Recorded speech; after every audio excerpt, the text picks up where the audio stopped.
And CNN legal analyst and former federal prosecutor Shan Wu joins me now to break it all down.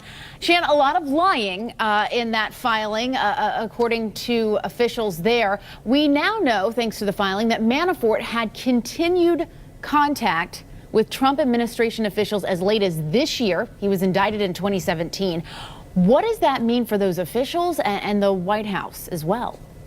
Well, it's a very troubling development, Jessica, because if he was contacting those officials are going to need to be spoken to and interviewed.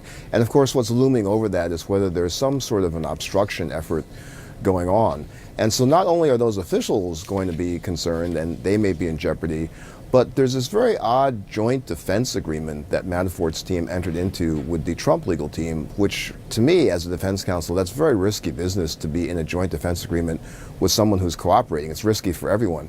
Here it's particularly dangerous because if Manafort is lying to the Mueller team and is passing on those lies to the president's legal team, and President Trump's written answers tried to conform to Manafort's lies, then the president's going to have some real jeopardy. I mean, it's like, how do you catch people who are cheating on a test with each other? You look at their answers and they have the same wrong answers. And if they have the same wrong answers here, it's going to be a potential 1001 violation. Yeah, it's really interesting stuff. We also know that Manafort appeared before a grand jury at least twice, and some legal experts I spoke with earlier today say that that really signals this is an active, ongoing investigation, that there's still more out there. Would you agree with that assessment?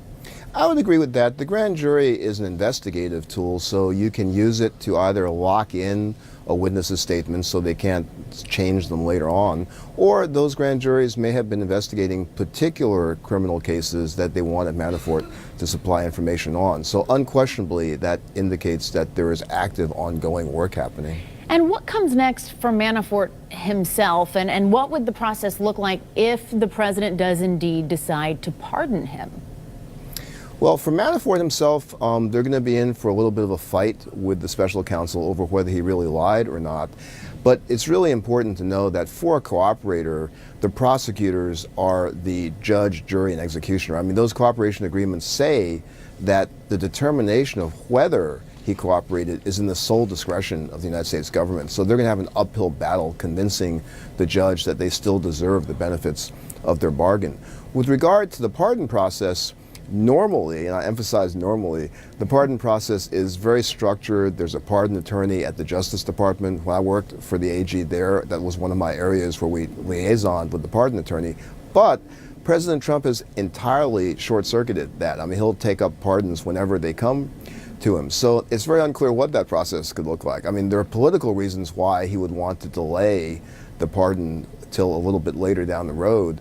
But it's very hard to know what kind of process there would be. Normally there's a careful vetting, memos are exchanged, a lot of people are teeing this up before it gets to that kind of level, but that doesn't exist here. Right.